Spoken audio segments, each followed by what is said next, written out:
जगत नियंता जगदाधार पराशक्ति माँ भगवती जगत जननी जगदम्बिका के पावन चरणों में सादर प्रणाम करके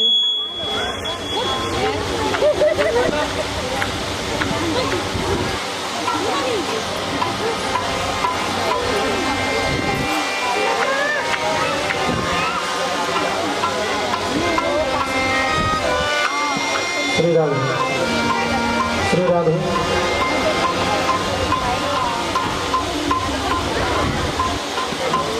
प्रेम से बोलो श्री कृष्णचंद्र भगवान की जय।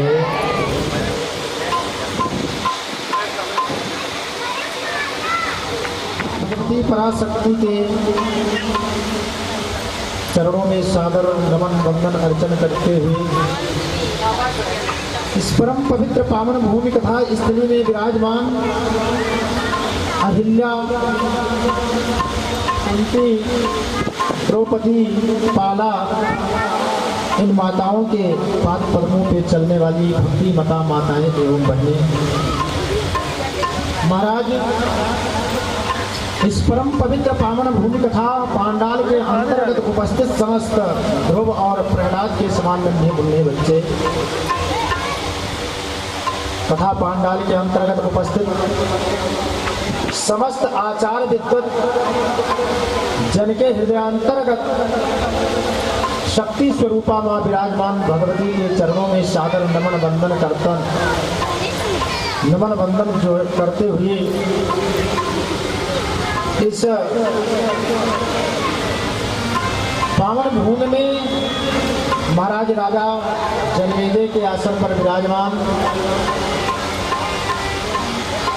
राणा जी देव की समस्त जनता जनार्दन के हृदयांतर्गत मां भगवती की कृपा प्राप्ति की अमल विमल कामना करते हुए श्रीमद् देवी भागवत रूपी सत्संग संध्या का शुभारंभ किया जा रहा है। लेकिन इस कथा को श्रवण करने की हमें कृपा प्राप्त हुई, जो ये कथा चल रही है ना, इस कथा का आज चौथा दिवस है और इन 4 दिनों में आप लोगों ने हमारा बहुत सहयोग दिया है, क्योंकि शांति बनाने का सहयोग, क्योंकि कथा में आप लोग आकर के बड़ी भाव से कथा को श्रद्धा पूर्वक श्रवण करती हैं। आप लोगों से मैं निवेदन कर रहा हूं कि आज भी आप उसी तरह से कथा में परिचय बनाएं, शांति का परिचय बनाएं, जिससे कथा में किसी भी प्रकार का कोई व्यवधान उत्पन्न ना होगा। तो ये पावन भूमि में आप लोग कथा श्रवण करने के लिए उपस्थित हुए हैं, लेकिन इस देवी भागवत कथा में आपकी रुचि कब हो पाएगी? क्योंकि अगर आप लोग इस कथा स्थल में विराजमान हुई हैं, तो जनता जनार्दन जब यहाँ पे उपस्थित हुई है, तो कहीं ना कहीं ये ईश्वर का बहुत बड़ी माँ भगवती पराशक्ति जगत जननी जगदम्बिका मैया की बहुत बड़ी कृपा है।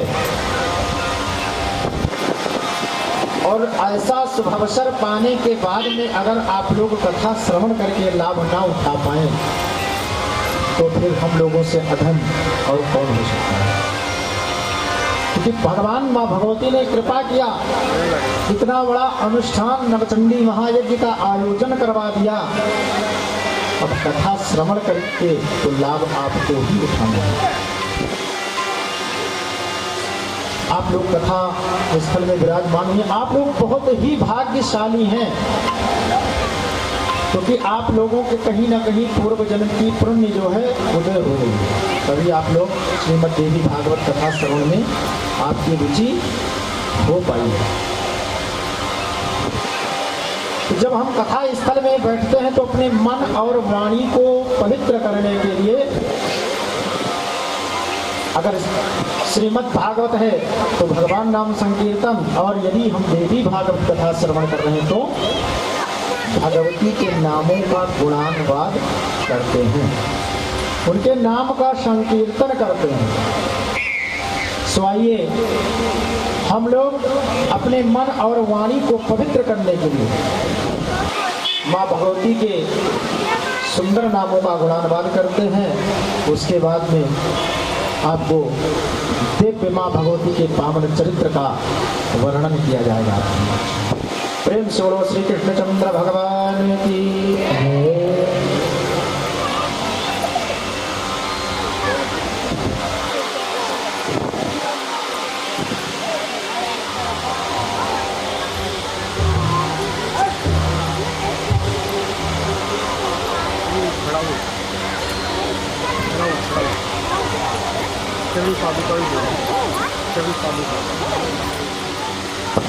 प्रेम से बोलो श्री अनंत बलवंत हनुमंत लाल की जय। आप लोग हमारे साथ जोरदार तालियों के साथ में माँ भगवती के नाम का संकीर्तन करेंगे। प्रेम से बोलो श्री राधा रानी की जय। प्रेम से बोलो श्री दुर्गे मैया की जय। न तातो न माता न बंधुर न दाता न पुत्रो न पुत्री न मित्रो न भर्ता न तातो न माता न बंधुर न दाता न पुत्रो न पुत्री न मित्रो न भर्ता न जाया न नीचा न प्रीति ममैवा गतिस्त्वं गतिस्त्वं त्वमेका भवानी न जाया न भेदा न वित्तिर्ममैवा गतिस्त्वं गतिस्त्वं त्वमेका भवानी भवद्भव पारे महाशक्तिवीरो कपट प्रकामी अनुभिप्रमाता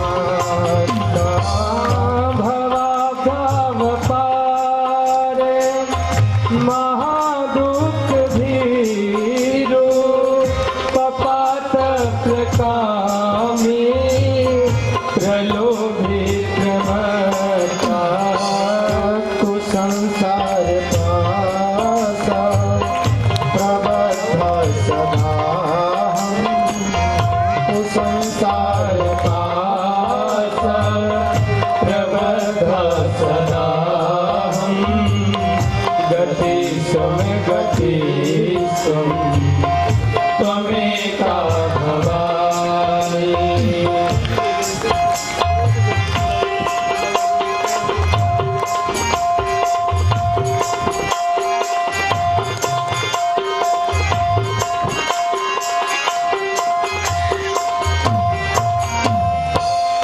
न जानामि दानं न चास्योगं न जानामि तन्त्रं न तत्स्तोत्रमन्त्रं न जानामि पूजा न च न्यासयोगं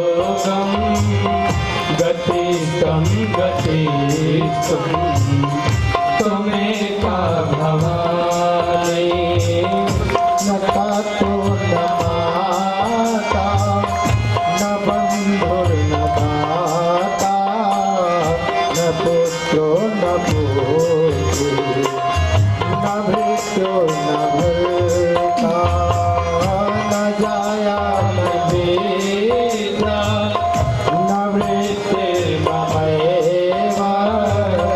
गतिस्त्वं गतिस्त्वं त्वमेका भवानी न जाया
अनंत बलवंत श्री हनुमंत लाल की। आइए हम लोग अपने मन को नैमिषारण्य के पावन भूमि में लेकर के चलते हैं, क्योंकि भगवान के गुणानुवाद को श्रवण करने के लिए नैमिषारण्य से सुंदर, उससे ज्यादा दिव्य और कोई दूसरा स्थान नहीं है। नैमिषारण्य के पावन भूमि में 88,000 ऋषि मुनि महात्मा ये दिव्य माँ भगवती के पावन चरित्र को श्रवण कर रहे हैं। और श्री वेदव्यास जी राजा जनमेजय को यही माँ भगवती के पावन चरित्र को श्रवण करा रहे हैं।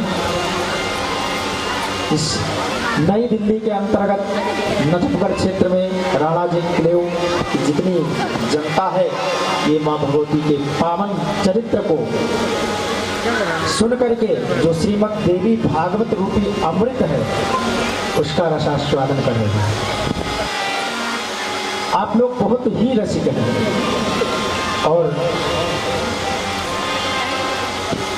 हम लोग माँ भगवती के चरणों में प्रणाम करते और वहीं पर अपने मन को लेकर के चलते हैं जहाँ पे 88,000 ऋषि मुनि महात्मा उपस्थित हैं। क्योंकि जब संतों की संगति मिलती है ना,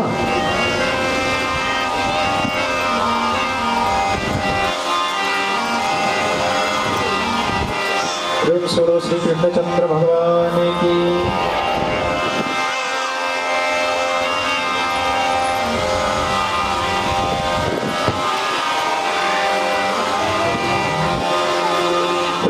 श्री राधा रानी की जय।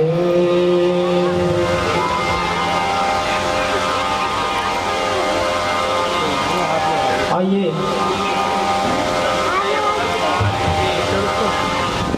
बोलो सद्गुरुदेव भगवान की। हमारे बीच में भाई संजय यादव फौजी जी आए हुए हैं, जो श्री गुरु जी को माल्यार्पण करके गुरु जी से आशीर्वाद लेना चाहते हैं। बोलो सद्गुरुदेव भगवान की। देखिए संजय यादव फौजी, ये जो हमारे भाई हैं, भागवत भगवान को 501 रुपए दे करके और श्री सद्गुरुदेव भगवान का आशीर्वाद लिया है। श्री गुरु जी से आशीर्वाद लेने के बाद में बार बार यही आग्रह है कि माता जी अपनी कृपा ऐसे ही इनके ऊपर बनाए रखें। बोलो सद्गुरुदेव भगवान की। श्री व्यास जी महाराज की।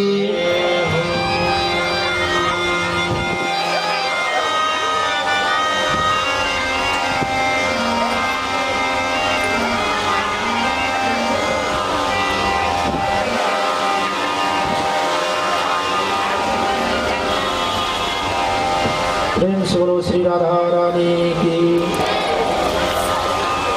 प्रेम से बोलो श्री दुर्गे मैया की। थोड़ा जोर से राधा रानी का नाम पुकारो, क्योंकि कथा में किसी भी प्रकार की कोई व्यवधान न उत्पन्न हो, इसलिए हम बार बार श्री राधे शब्द का उच्चारण करते हैं। प्रेम से बोलो श्री राधा रानी की। श्री सूत जी महाराज के उस 88,000 जो ऋषि मुनि महात्मा एकत्रित है नैमिष के भूमि में, सूत जी महाराज से प्रश्न किया क्या कि महाराज आपने अभी तक मुझे भगवती के दिव्य गुणानुवादों को श्रवण कराया, मुझे बहुत आनंद की अनुभूति हुई। कृपा करके महाराज ये बताओ कि नवरात्रि व्रत का महत्व क्या है। इस समय नवरात्र चल रहा है ना, और देवी भागवत के अंतर्गत नवरात्र व्रत का जो है बहुत बड़ा विधान है। और वेदव्यास जी से राजा जनमेजय यही प्रश्न करते हैं, महाराज भगवती के गुणानुवाद को श्रवण कराया आपने, लेकिन माँ भगवती के जो नवरात्र व्रत का महत्व है, नवरात्र व्रत तो सब लोग रहते हैं ना, लेकिन उस व्रत से फल क्या मिलता है ना, नवरात्र व्रत करने से क्या फल मिलता है और इसकी विधि क्या है, कैसे करना चाहिए और किसने पहले किया है। कृपा करके महाराज कृपा दृष्टि डालो और ये कथा हमें श्रवण कराओ। वेदव्यास जी प्रसन्न हो जाते हैं, इधर श्री सूत जी महाराज प्रसन्न हो जाते हैं कि हे ऋषियों, आपने बड़ा सुंदर प्रश्न किया। आज जब कहते हैं राजा जनमेजय, पिंडावराते तु संप्राप्ते किम कर्तव्यम द्विजोत्तमः विधियनं च विधिवत ब्रूहि शरत काले विशेषितः। कहा महाराज वैसे तो 2 नवरात्र होते हैं, एक शरद काल में, शरद ऋतु में, और एक वसंत ऋतु में, और 2 नवरात्र और होते हैं जो गुप्त होते हैं। 2 नवरात्र और होते हैं जो गुप्त होते हैं, जिसका लगभग लोग व्रत नहीं करते हैं। लेकिन जो 2 नवरात्र है, शरद काल का जो आश्विन शुक्ल पक्ष में पड़ता है और जो इधर चैत्र शुक्ल पक्ष में पड़ता है, जिसे कहते हैं वसंतीय नवरात्र। प्रेजेंट टाइम में जो नवरात्र चल रहा है इस समय, वर्तमान समय में जो चल रहा है, इसे क्या कहते हैं? वसंतीय। जो उधर शरद काल में व्यतीत हुआ उसे क्या कहते हैं? शारदीय नवरात्र। एक माघ के महीने में आता है, उसे गुप्त नवरात्र कहते हैं। और एक आषाढ़, इधर लगभग जून के महीने में आता है। बहुत से लोग आषाढ़ नाम से नहीं जानते हैं। जून के माह में आता है एक नवरात्र, जिसे कहते हैं गुप्त नवरात्र। 2 नवरात्र गुप्त हैं और 2 सब लोग लगभग जानेंगे। कोई भी चीज हो, जब तक उसके बारे में हम जानते नहीं, उसका महत्व नहीं जानेंगे ना, तो फिर हमें उसके बारे में कुछ पता नहीं होगा और हम उसको बहुत ज़्यादा दिलचस्प नहीं होंगे उसमें करने के लिए। लेकिन जब हम किसी के बारे में जानते ये चीज़ कैसी है, इसको करने से क्या होता है, उसका फल, नियम, विधि सब जानते हैं ना, तब ही हमारा उसमें मन लगता है और हमारी उसमें भावना बढ़ती है। बड़ा सुंदर प्रश्न किया आपने।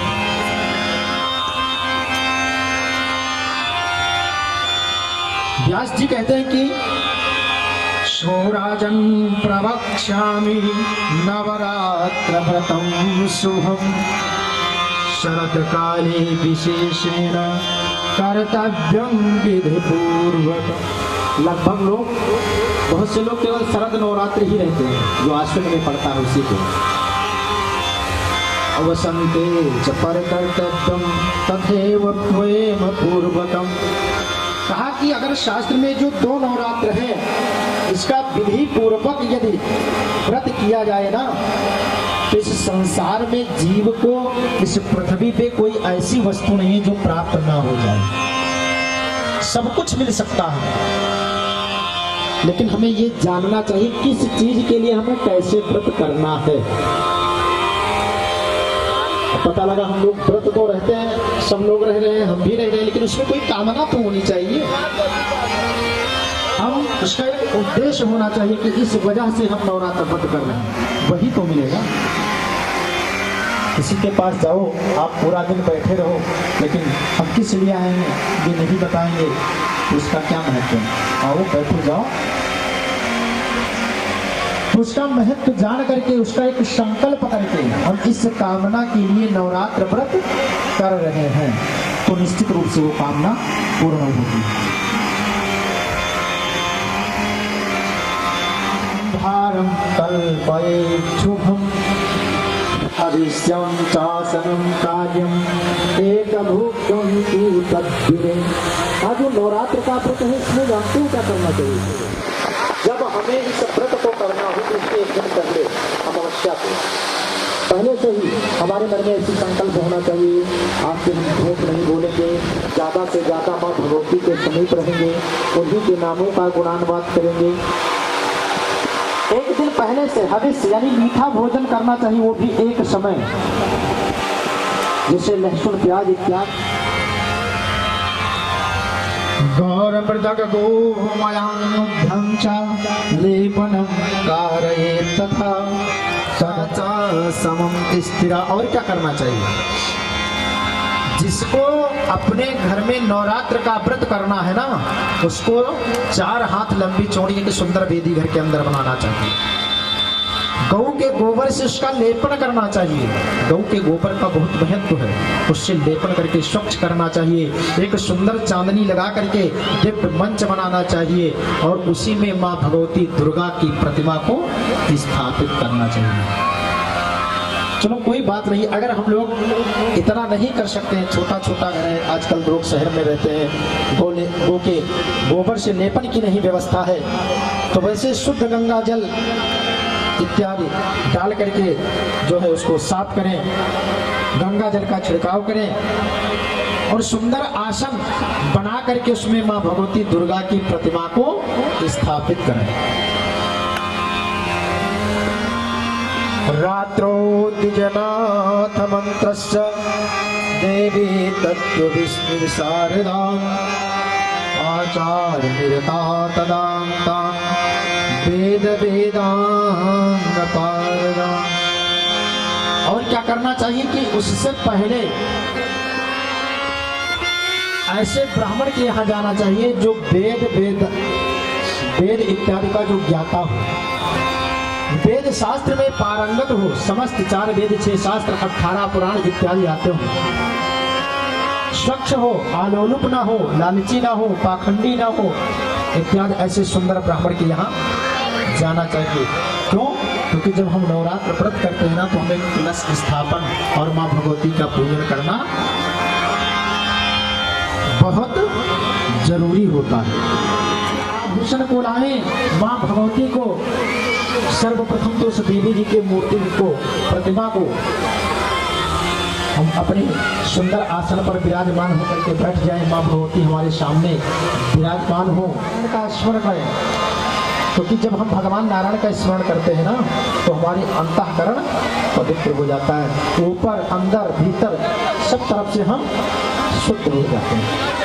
अपवित्राः पवित्रो वा सर्वावस्थां गतोऽपि वा यः स्मरेत पुण्डरीकाक्षं सबाह्याभ्यान्तरः शुचिः। इन मंत्रों से अगर हम मंत्र पढ़ नहीं पा रहे हैं तब भी हमें भगवान का, नारायण का स्मरण करना चाहिए कि हे भगवान हमारे अंतःकरण को आप पवित्र कर दो। इस तरह से बैठ करके और हमें संकल्प करना चाहिए। पहले तो गौरी गणेश का पूजन करें। क्यों? क्योंकि हमारे व्रत में किसी भी प्रकार का कोई व्यवधान न उत्पन्न हो। गणेश भगवान का ध्यान करना चाहिए, क्योंकि कोई भी पूजा पाठ जप तप कुछ भी हम करें तो सर्वप्रथम हमें गणेश जी की वंदना करना चाहिए, उनका आवाहन करना चाहिए। कैसे? बंदहु शंभु भवानी के नंदन आनंद कंद निकंद पति ये दीनन दायक रिद्धि व सिद्धि के हे गणनायक मोटे पसीगे बुद्धि के दाता गजानंद आनंद मोरी कुबुद्धि सुबुद्धि करीजे मूषक वाहन छाड़ी विनायक पूजा में आए के आसन लीजे। मूषक वाहन छाड़ी विनायक पूजा में आए के आसन लीजे। इस तरह गणेश भगवान को बुलाओ, हे गणेश भगवान आकर के हमारे इस व्रत में किसी भी प्रकार का कोई व्यवधान न उत्पन्न हो, इसलिए गणेश भगवान का आवाहन करना चाहिए। सुंदर ब्राह्मण को बुलाएं और ब्राह्मण देवता का वर्ण करके, जो ऐसा ब्राह्मण हो नित्य कर्म करता हो, ऐसा सुंदर ब्राह्मण हो जो आलोलुप ना हो, लालची ना हो, संध्या को करने वाला हो। संध्या करने वाले ब्राह्मण से ही पूजा करवाना चाहिए। शास्त्रों में नियम है कि जो ब्राह्मण क्षत्रिय वैश्य ये संध्या नहीं करते हैं इनका तो कोई अस्तित्व भी नहीं रह जाता। जैसे कोई सर्प हो ना और सर्प के अंदर से उसकी विष निकाल ली जाए तो उस सर्प का क्या महत्व रहेगा? कोई क्या उससे करेगा? नहीं करेगा ना। उसी तरह से अगर ब्राह्मण संध्या पूजा नहीं करता है तो उसका कोई अस्तित्व इस संसार में नहीं है। इसलिए ब्राह्मण को संध्या करना चाहिए। अब आप लोग विचार करते होंगे कि संध्या क्या है। त्रिकाल हम गायत्री मंत्र का जाप करें, उसी का नाम है संध्या। ये 3 समय करना चाहिए, सुबह ब्रह्म मुहूर्त में, दोपहर में और शाम को जब सूर्य अस्त हो रहा हो और रात्रि यानी चंद्र का उदय होने वाला हो, उस समय में करना चाहिए। इसमें ब्राह्मण क्षत्रिय वैश्य ये जो कुजातीय हैं इनको संध्या करना ही चाहिए। किसी कवि ने लिखा है कि जो ब्राह्मण क्षत्रिय वैश्य हो करके और संध्या नहीं करते हैं वो तो शूद्र हो जाते हैं, शूद्र के समान। फिर राक्षस में, दैत्यों में और उनमें कोई अंतर नहीं रह जाता। इसलिए किसी ने लिखा है कि जो उठे प्रात नहाते नहीं, दिन 7 चले यही विधि जाको, अच्छे की माल न भाल विभूति। अच्छे की माला रुद्राक्ष की जिस ब्राह्मण के गले में माला ना हो, अक्षय की माल न भाल विभूति, और जिसके मस्तक पे त्रिपुंड ना हो, चंदन न लगा हो। अक्षय की माल न भाल विभूति, जो देत नयर्घ सदा सविता को, जो नित्य भगवान सूर्य को जल न चढ़ाता हो, जो देते न अर्घ सदा सविता को, और संध्या विधि करते नहीं हैं जो, दिन 3 न ध्यान धरे जो उमा को। जो नित्य गायत्री का जप न करता हो और 3 दिन व्यतीत हो जाए भगवान शंकर का जो ध्यान न करे, तो निज राज बने निज काज तजे, गनिये अस ब्रह्मण शूद्र प्रथा को। अगर उसने संध्या नहीं किया तो फिर दैत्यों में और उसमें कोई अंतर नहीं रह जाएगा। इसलिए ब्राह्मण क्षत्रिय और वैश्य को संध्या करना ही चाहिए। तो ऐसा ब्राह्मण होना चाहिए जो नित्य संध्या को करता हो, यानी गायत्री मंत्र जाप करने वाला हो। ऐसे सुंदर ब्राह्मण को घर में बुलाइए और उसका वर्ण करें, क्योंकि ब्राह्मण को बुलाने के बाद में यदि उसका आपने वर्ण नहीं किया तो फिर पूजा का कोई महत्व ही नहीं रह जाता है। इसलिए सर्वप्रथम उस ब्राह्मण को बुलाओ और सुंदर आसन दीजिए, उस पर बैठाओ, उसका सर्वप्रथम तो पैर धो। आजकल धीरे धीरे पैर धुलने वाली प्रथा बंद होती जा रही है। नहीं तो जब पूर्व काल में जानते हो क्या नियम था, जब पंडित जी घर में पूजन करवाने आते थे ना, तो सर्वप्रथम उनका पैर धुला जाता था। पाद्य, अर्घ, आचमन, मधुपर्क इत्यादि ब्राह्मण को धूप दीप नैवेद्य से पहले तो ब्राह्मण की ही पूजा करना चाहिए था, उसका वर्ण करना चाहिए था। क्यों? वर्ण का मतलब हमने इनको वर्ण किया है, इनको हमने चुना है पूजन करवाने के लिए।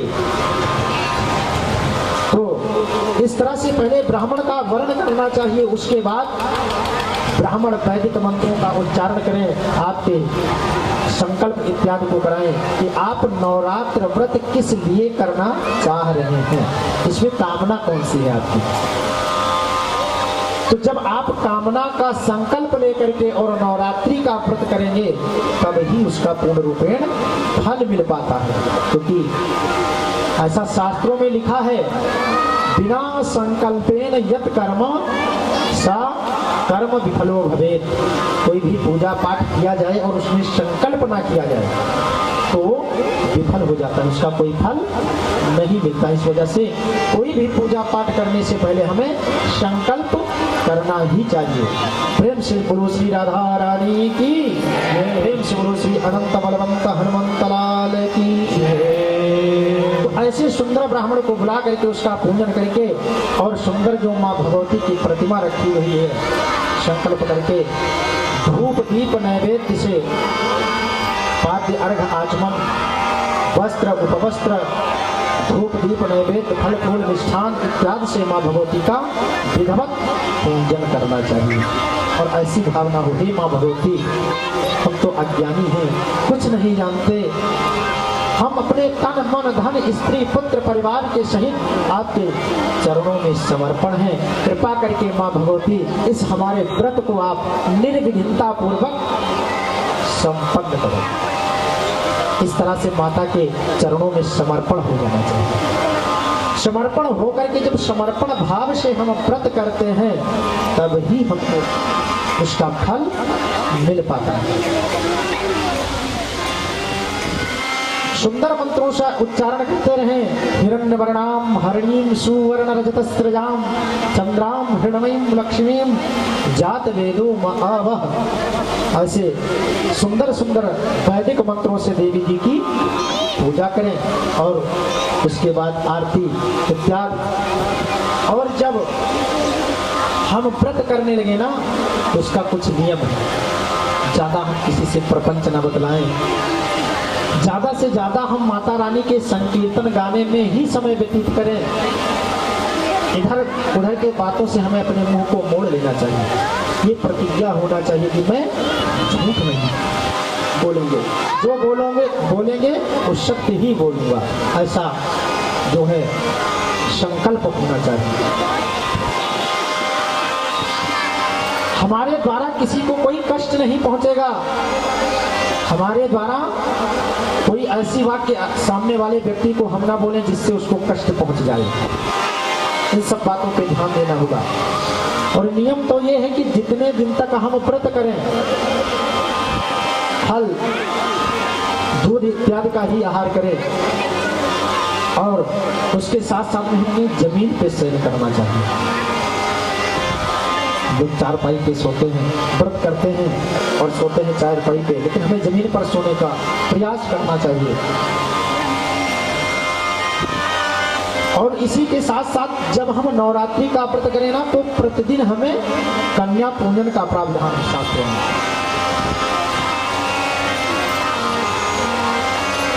कन्या पूजन का बहुत बड़ा महत्व है।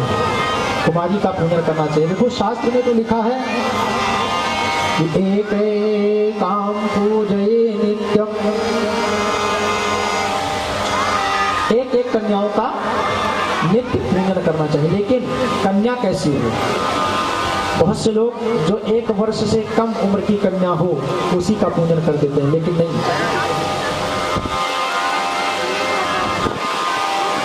1 वर्ष से जो ऊपर कन्या हो उसी का हमें पूजन करना चाहिए।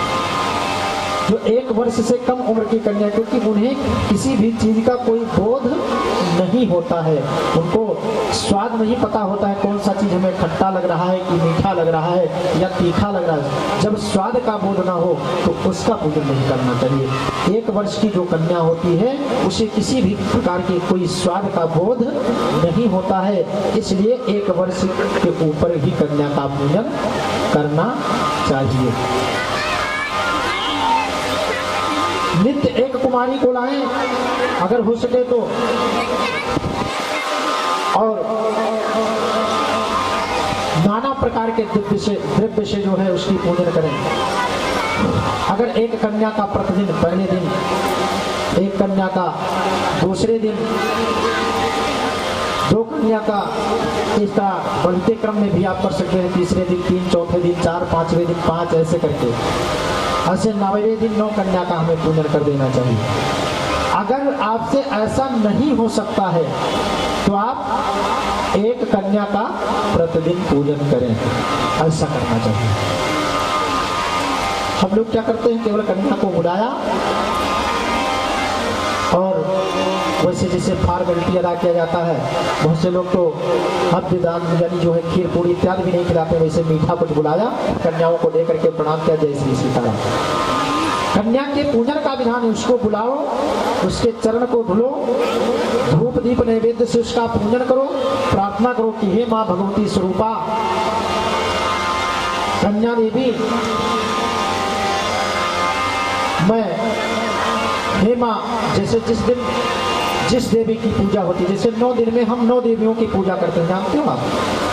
प्रथमं शैलपुत्रीं च, द्वितीयं ब्रह्मचारिणी, तृतीयं चंद्रघंटेत, कुसुमाण्डेति चतुर्थकम्, पंचमं स्कंदमातेति, षष्ठं कात्यायनीति च, सप्तमं कालरात्रीति, महागौरीति च, अष्टमं नवमं सिद्धदात्रीति च, नवदुर्गा परकीर्तिता। इस तरह से हम 9 देवियों की पूजा करते हैं। तो तान एतानि नामानि ब्रह्मणेव महत्वना, तो जब हम प्रथम दिन पूजन करें तो उस कन्या का कौन सा स्वरूप समझे? शैलपुत्री देवी का। हे शैलपुत्री माता की स्वरूपा कन्या, हमारे कार्य को आप निर्विघ्नता पूर्वक जिस कार्य के लिए हम पूजन कर रहे हैं उसको संपन्न करें। इस तरह से उनसे प्रार्थना करना चाहिए। और एक बात, भगवती के पूजन में कभी भी कृपणता नहीं करना चाहिए। जैसे अगर आपके पास में भगवान दे रहे हैं तो अपने सामर्थ्य के अनुसार करना चाहिए। अगर आपको भगवान, जैसे क्या होता है ना, हम लोग कन्या पूजन तो करते हैं लेकिन जब दक्षिणा देने का नंबर आता है ना तो सली गड़ी नोट फटी 10 की नोट कन्याओं को पकड़ा दी। नहीं, ऐसा नहीं करना चाहिए, क्योंकि उस समय वो साक्षात मां भगवती स्वरूपा ही है। और पता लगा, अगर आप जैसा आपकी भाव रहेगा उसी तरह से आपको फल भी मिलेगा। ध्यान में रख करके पूजा करना चाहिए। अगर आपको भगवान मां भगवती ने दिया है तो आप सामर्थ्य के अनुसार उनको दक्षिणा दीजिए। कृपणता मतलब कंजूसी नहीं करना चाहिए। हाँ, अगर आपके पास नहीं है तो जो है, क्योंकि वो तो सब देख रही है ना, उनसे कुछ छिप नहीं सकता, जो आपके पास हो उसको प्रदान करो। इस तरह से विधवत जब आप देवी की पूजन करेंगे तो वो आपका नवरात्र व्रत सफल होगा। कन्याओं के बारे में इसमें जब बताते हैं, कहते हैं एक एकाम पूजये नित्यम एक वृद्धा तथा पुनः द्विगुणम त्रिगुणम वापे प्रत्येकम नवकम चवा। और कन्या पूजन का विधान है, दुगना तुगना करके अगर पूजन कर सकते हैं रोज कन्या का तो उस तरह से करें, और अन्यथा नहीं कर सकते हैं तो केवल अष्टमी तिथि में 9 कन्याओं का एक साथ में आप पूजन करेंगे, वो भी आपका मान्य होगा। प्रेम से बोलो श्री राधा रानी की। अगर अपने सामर्थ्य के अनुसार उनको पूजन करने के बाद विदाई दें। कहते कि राजन, वेदव्यास जी कहते हैं, हे जन्मेजय,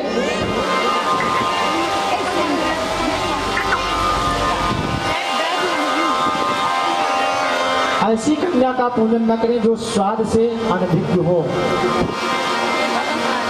और एक वर्षा चकर तज्जा कन्या पूजा विधौ नृपा परमाज्ञा तु भोगानां गंधादीनां च बालिका कुमारिका तु सा प्रोक्ता द्विवर्षा या भवेदिः त्रिमूर्तिश्च त्रिवर्षा च खडवर्षा च कालिका। कितनी वर्ष की कन्या किस नाम से जानी जाती है उसके बारे में बताते हैं कौन?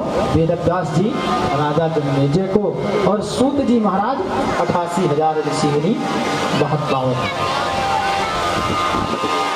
कहते जो 2 वर्ष की कन्या हो चुकी हो उसे कुमारी कन्या कहते हैं, और जो 3 वर्ष की कन्या होती है उसे क्या कहते हैं? त्रिमूर्ति नाम से उस कन्या को जानते हैं। जो 4 वर्ष की कन्या है उसे कल्याणी के नाम से जानते हैं। ध्यान दीजिए, आप लोग सभी लोग व्रत रहते हैं, कि जानना आपके लिए बहुत परम आवश्यक है। आगे चल करके आप लोग जब कभी नवरात्र का, अभी बहुत से लोग होंगे, आगे भी आप लोगों को व्रत करना है, काम आएगा। और जो 5 वर्ष की कन्या होती है उसे रोहिणी के नाम से जाना जाता है। 6 वर्ष की कन्या का नाम कालिका होता है, और 7 वर्ष की कन्या का नाम चंडिका देवी के नाम से जानी जाती है। और जो 8 वर्ष की कन्या होती हैं उन्हें क्या कहते हैं? शांभवी। शांभवी नाम से 8 वर्ष की कन्या को जाना जाता है। 9 वर्ष की कन्या को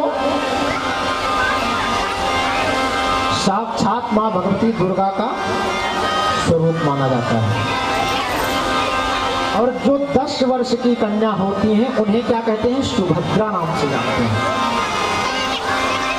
अब 10 के बाद में जिसकी उम्र 10 के बाद हो गई हो, ऐसी कन्या को कभी वर्ण नहीं करना चाहिए, वो कन्या नहीं कहलाती, उनका पूजन नहीं करना चाहिए। 10 वर्ष तक ही पूजन किया जाता है। प्रेम से बोलो श्री राधा रानी की। अब इसमें भी भेद है, ध्यान दीजिएगा आप लोग कि किस कन्या का पूजन हम किस काम के लिए करें, कौन सा हमारा कार्य हो तो किस कन्या का पूजन करना चाहिए। यानी 10 वर्ष के उम्र से ऊपर जो हो जाए, 10 वर्ष के ऊपर वो निंदित होती हैं, उनका पूजन नहीं करना।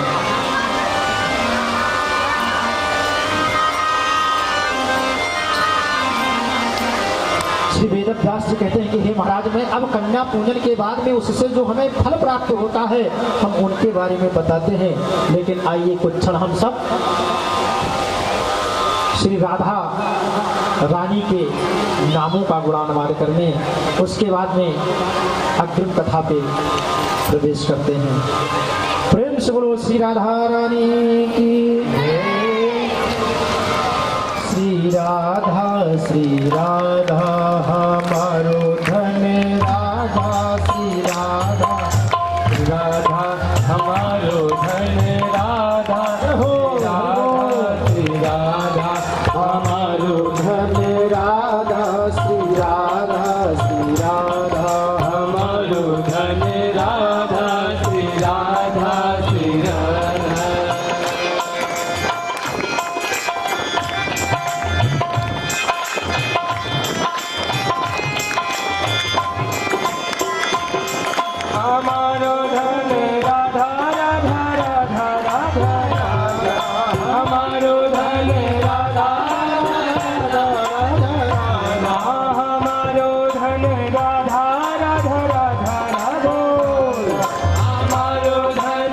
राधा श्री राधा राधा, हमारो धन राधा श्री राधा, हमारो धन राधा श्री राधा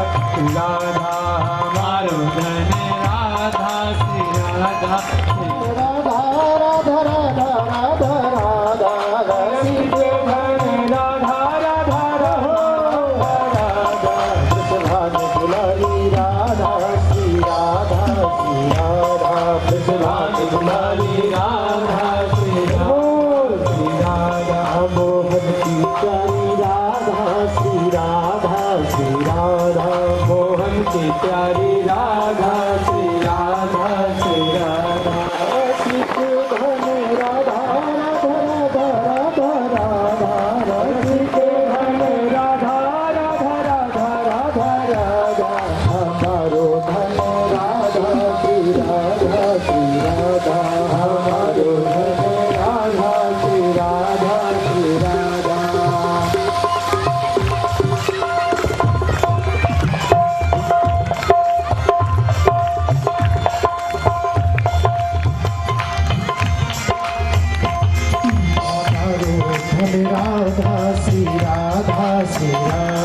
हमारो धन राधा श्री राधा श्री राधा, हमारो धन राधा राधा राधा राधा, हमारो धन राधा राधा राधा राधा राधा, मोहन की प्यारी राधा श्री राधा श्री राधा, मोहन की प्यारी राधा श्री राधा श्री राधा, श्री राधे राधे जय श्री राधे, राधे राधे जय श्री राधे, वृंदावन में श्री राधे, वृंदावन में राधे राधे, निकुंज वन में राधे राधे जय श्री राधे, राधे राधे राधे राधे राधे राधे राधे राधे जय श्री राधे, राधे राधे राधे राधे, वृंदावन में राधे राधे, नंदगांव में राधे राधे, वर्षाने में राधे राधे, वर्षाने में राधे राधे, वर्षाने में राधे राधे, राधे राधे राधे राधे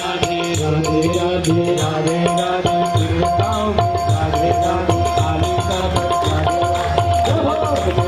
राधे राधे गली में मान गली में राधे राधे, गली में राधे राधे, गली में राधे राधे, राधे राधे, गली में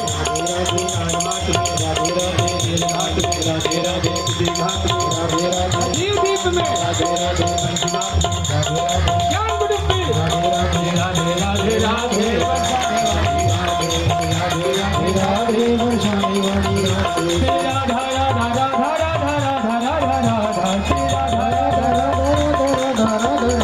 परम धन राधा श्री राधा परम धन राधा श्री राधा परम धन राधा श्री राधा प्रेम से बोलो श्री राधा रानी की जय।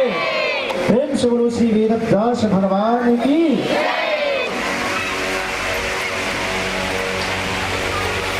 तो जो कन्या पूजन का विधान बताया गया है, कहते हैं कि जो कुमारी नाम की कन्या होती है, अगर उनका पूजन किया जाए तो समस्त प्रकार के दुख और